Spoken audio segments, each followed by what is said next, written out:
Pirms pērc lietotu auto, dodies uz Autodienā LV, lai uzzinātu vairāk par auto vēsturi. Čau, draugi! Ir pienākusi beidzot epizode par šķilteņiem, tīteņiem un kaut kas uz to pusi. Sen nav bijis šāda veida video un beidzot esmu saņēmies. Atradis pāris interesantas mašīnas, jo patiesībā, lai cik tā dīvaini nebūtu, ir jāpameklē, lai atrastu, jo izgāju cauri ļoti daudz sludinājumiem un diezgan daudz bija plus mīnus dzīves mašīnas bez sišanas un šķilšanas. Es to vairāk skaidrotu to, ka es skatos salīdzinoši jaunākas mašīnas, kas ir kaut 10.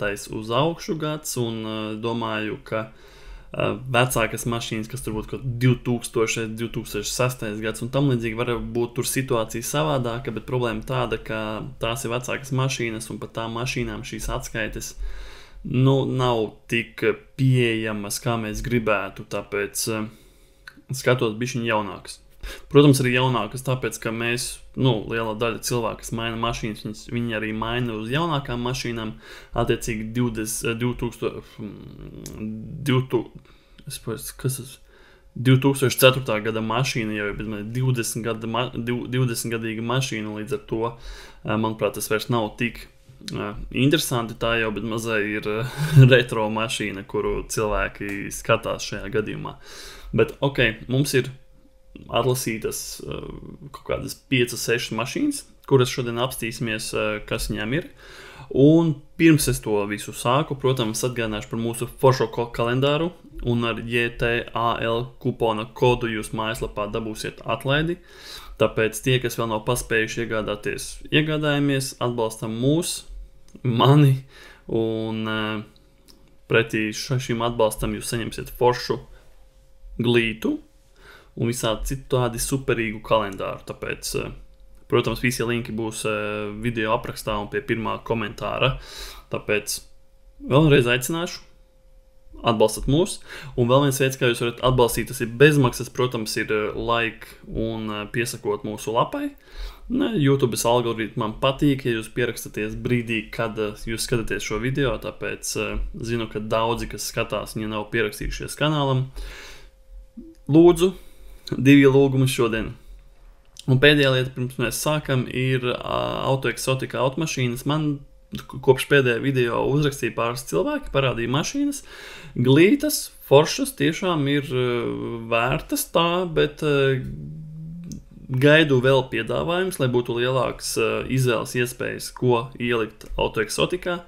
Vēl projām nav gala nekādi vārdi. Es domāju, ka kaut kādā februārī vai martā pat sapratīsim, kuras mašīnas liksim, un līdz tam martam kaut kādam mēs mēģinām atrast tās laimīgās mašīnas, kas trīs mašīnas, kas stāvēs autoeksotika standā mūsu. Protams, standā mēs norobežosim tā, lai neviens viņai nepieskarās šīm mašīnām, jo ja tā mašīna, par kuru es iepriekšējā video runāju, viņa tiešām tur tiks, manuprāt, tur vajadzēs Joe Bidena, Donalda Trumpa apsardzes salikt, jo man galva ripojas, ja tajā mašīnai kaut kas notiks, jo tā būs tiešām iespējīga automašīna.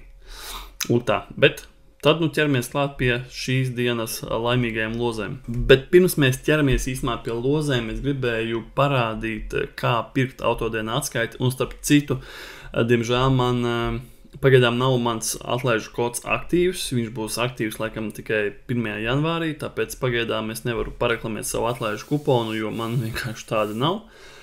Bet tā kā jūs meklējat mašīnas un gribat to Autodienā atskaiti, tad pasīsimies, kā vislabāk ir to darīt un saprast, vai ir vērts maksāt naudu.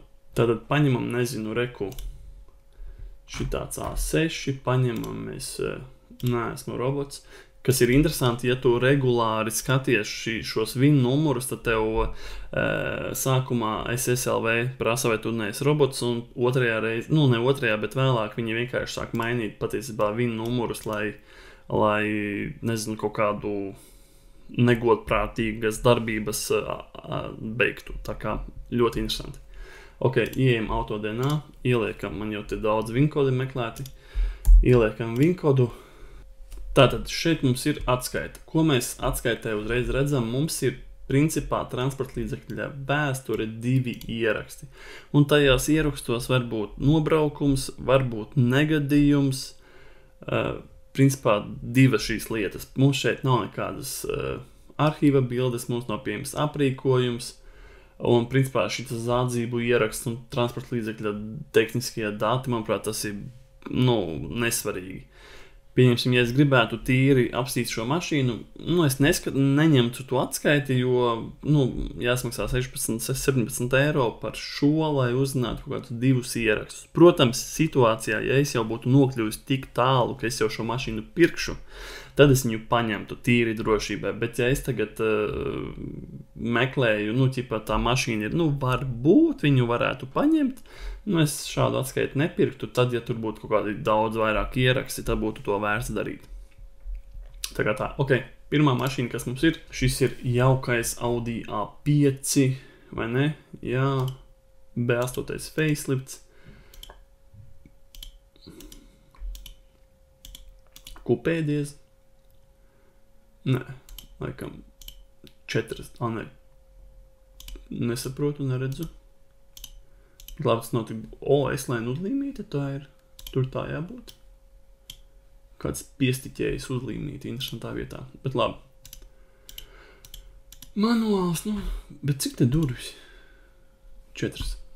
Labi.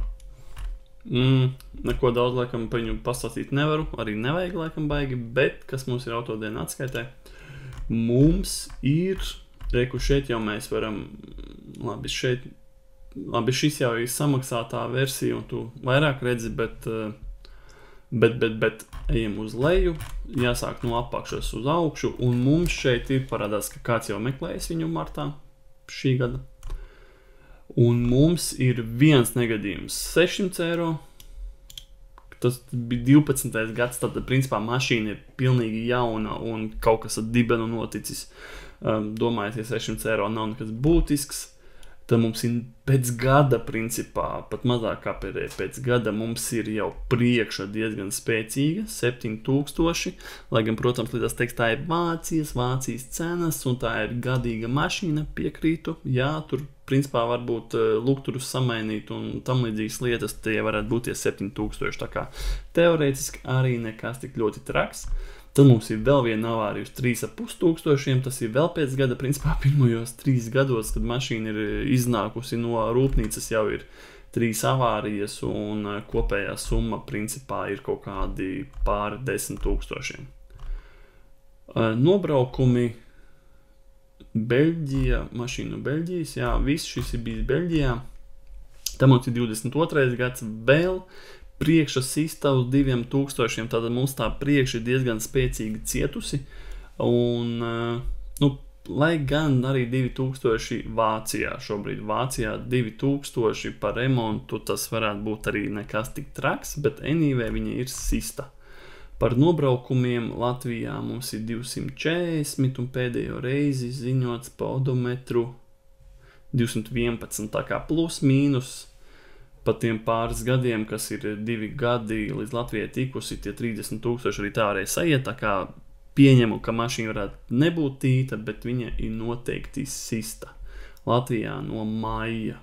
Tātad rekušiets glīts Audi A5 mums ir sists. Diez mēs varam kaut kā pateikt pēc kaut kādām šķirbiņām vai pēc kaut kā tam līdzīga, ka būtu kaut kas... Vismaz zināt, ka priekšā nebūs rūsas, jo priekši krāsota diezgan spēcīgi.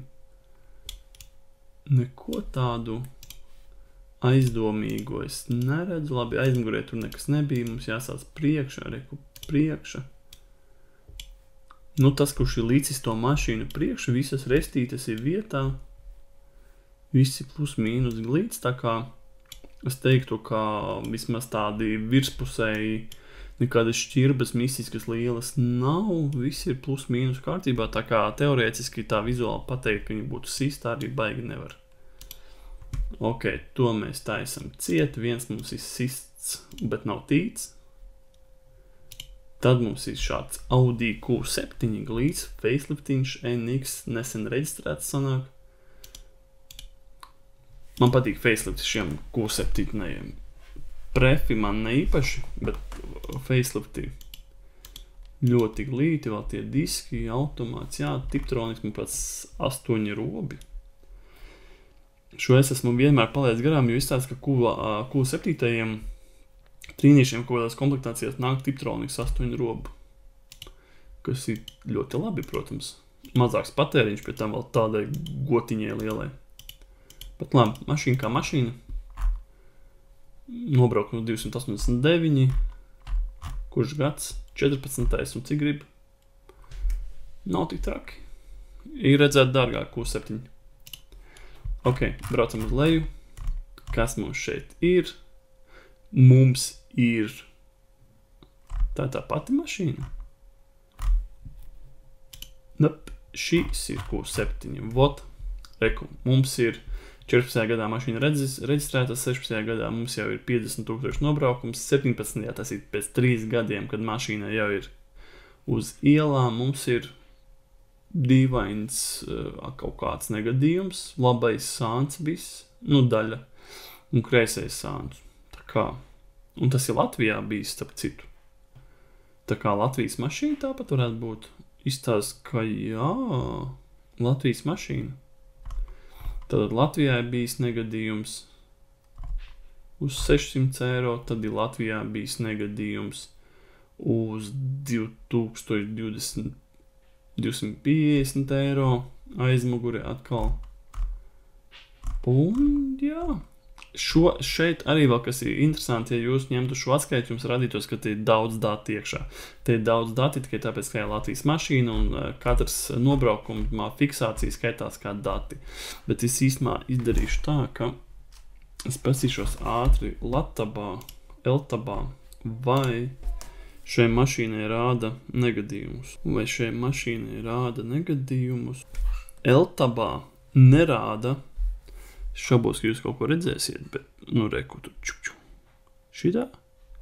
Reku, tur nerāda negadījumus visus. Mēs zinām, ka bija vairāki, bet nerāda te negadījumus. Uztaisīšu skrīnu, lai jums te nevajadzētu ekrānā skatīties. Tā kā tas ir ļoti interesanti īstenībā, ka mums AutoDNA atskaitē mums parādās, ka viņa izsista 2 reizes, un tā viena reize, sekundi,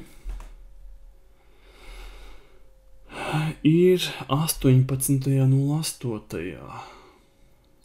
Piefiksēts ir 18.08. Tātad tas sanāk, ka negadījums, kurš ir bijis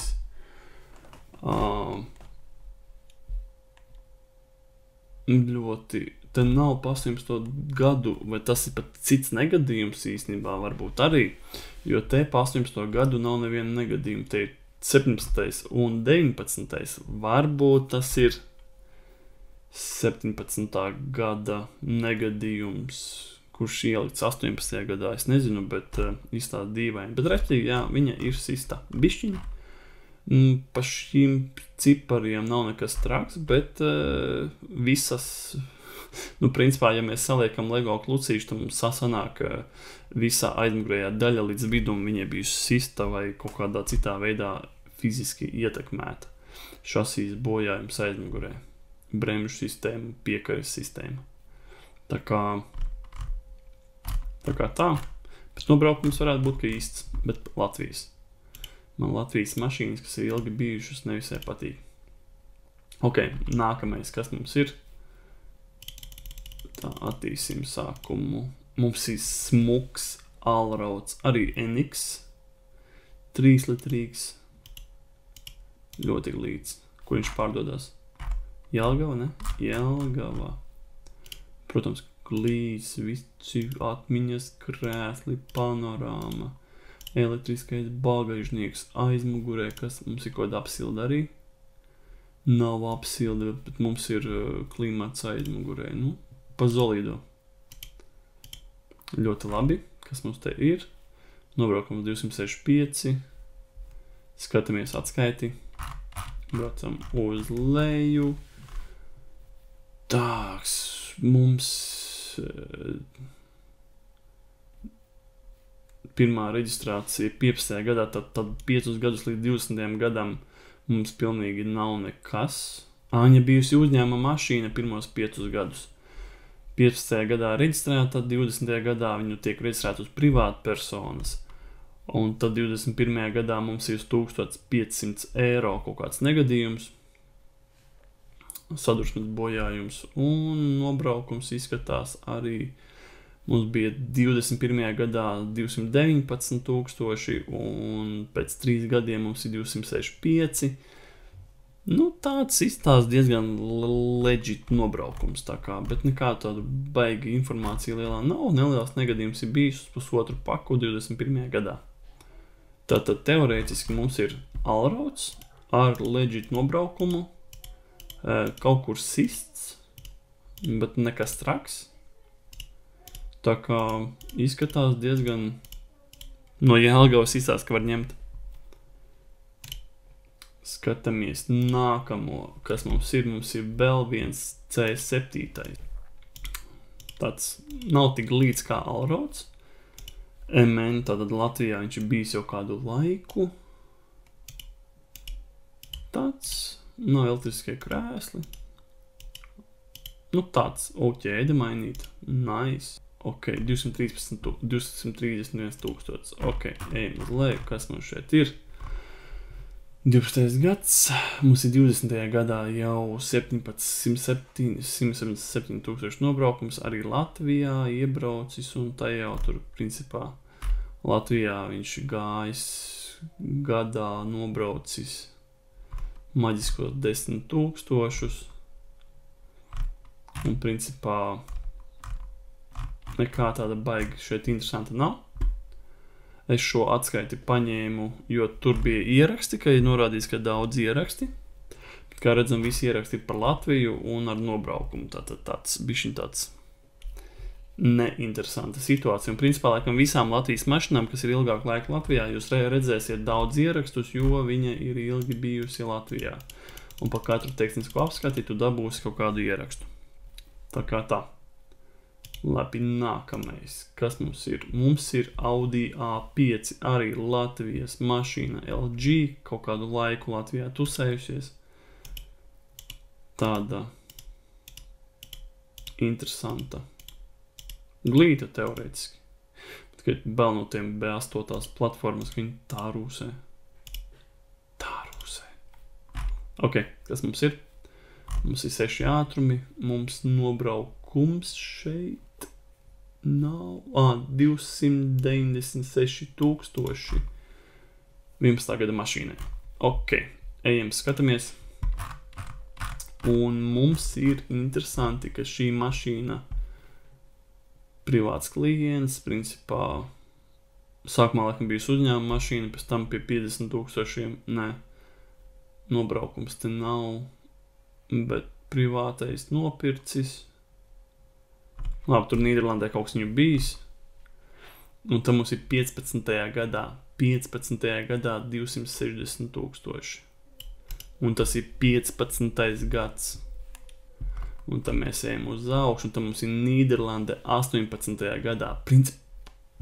Skaties, pa 3 gadiem mums ir novēlēti 200 000. Pa 3 gadiem 200 000. Ej tu nost. Wow, tas ir iespējīgi.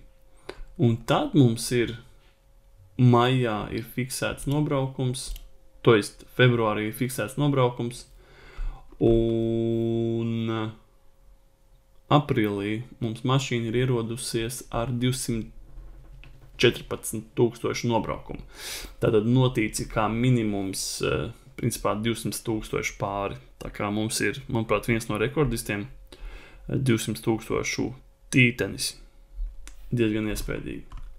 Un kas ir vēl iespējīgāk, ka skatoties tehniskās apskates mašīnā, tehniskās apskates CDD datos, no Nīderlandes runā, ka tur visi nobraukumi uzrādās, bet pastīsimies. Un rekomēs, ka skatāmies nobraukuma vēsture. teorētiski runāja jau, ka mēs redzam Nīderlandes visus nobraukumus šeit. Bet nav. Tātad šeit mums nerādās nekādi dati.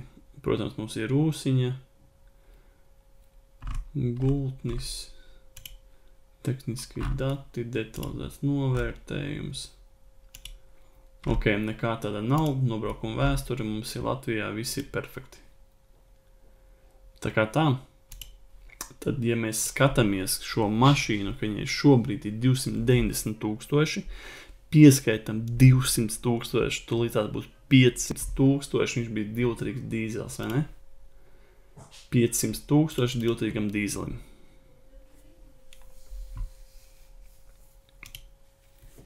Tā kā, draugi, mēs esam atraduši laimīgo uzvarētāju, 200,000 tīteņi. Diezgan iespējīgs cipars īstenībā. 200,000, manuprāt, mēs iepriekš nebijām redzējuši neko tādu masveidīgu tītu. Tā kā ņemiet par labu. Tiksimies gan jau nākamajās sērijās. Šo ņemiet vērā. Visas mašīnas un linki būs gan jau aprakstā, lai jūs vieglāk varētu apstīties ar savām acīm SSLV portālā. Un atcerieties par kalendāriem, atcerieties share un like. Būs kaut kāds salūts. Agrāk man salūtu šāvies, rādīja īkšķīšu. Nav. Nice. Tā kā jā, salūts bija, un ar to arī beigsim šo video. Tā kā tiekamies kaut kad vēlāk, nākamajos video, gan jau nākamajā video būs par tirgus mašīnām, kādas ir pieejamas šobrīd līdz kaut kādai summai. Un pa manu B4 gan jau jaunumu nebūs līdz kaut kādam, manuprāt, martam, kad es viņu vedīšu krāsoties. Tāpēc pagaidām paliksim pie šī. Vēl man pāris lietas ir prātā, bet redzēsim, vai man sanāks. Tā kā pagaidām čau. Tiekās, kā viens Jurka saka, pīsiņš. Labi, bez pīsiņa. Tiekamies vēlāk. Čau.